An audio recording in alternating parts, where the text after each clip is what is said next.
થરાદ પોલીસના વિસ્તારમાં જે વાત્રાઓ ચેકપોસ્ટ છે કાયમી ચેકપોસ્ટ છે કે આંતરરાજ્ય ચેકપોસ્ટ છે ત્યાં 24/7 વાહન ચેકિંગ ચાલુ જ હોય છે.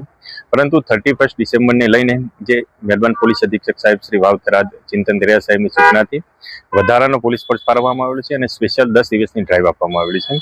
જે અનુસંધાને તમામ ગાડીઓનું ઝીણવટપૂર્વક ચકાસણી થાય છે અને કોઈ પણ કેફી પદાર્થ, દારૂ, NDPS લગત કોઈ પણ ચીજ વસ્તુ કે આર્મ્સ એક્ટ લગતની કોઈ પણ વસ્તુ ગુજરાતમાં ન પ્રવેશે તેના માટે પૂરતી કાળજી રાખવામાં આવે છે. પોલીસે હાલ સુધી કેવી કાર્યવાહી કરી છે? પોલીસે હાલ સુધી સળંગ 3 દિવસ એક ગાડી જે કવરિંગમાં વિદેશી દારૂનો મુદ્દામાલ ઝડપી પાડ્યો છે, જેમાં 300 પેટી જેટલો મુદ્દામાલ છે, અંદાજિત 33 લાખનો મુદ્દામાલ અને કુલ 1,11,00,000નો મુદ્દામાલ ઝડપી પાડી 3 કેસ કરવામાં આવેલા છે. 5 આરોપીની અટકાયત કરવામાં આવેલી છે. નંબર પ્લેટ અને બ્લેક ફિલ્મ પર પણ કાર્યવાહી થઈ રહી છે. હા, નંબર પ્લેટ અને જે નંબર પ્લેટ વિનાના વાહનો તેમજ બ્લેક ફિલ્મ વાળા જે વાહનો છે તેના ઉપર આજે 101 વાહનોના કારાકાચ ઉતારવામાં આવેલા છે અને 15,000 રોકડ દંડ કરવામાં આવેલો છે તેમજ 4 વાહનો ડિટેન કરવામાં આવેલા છે.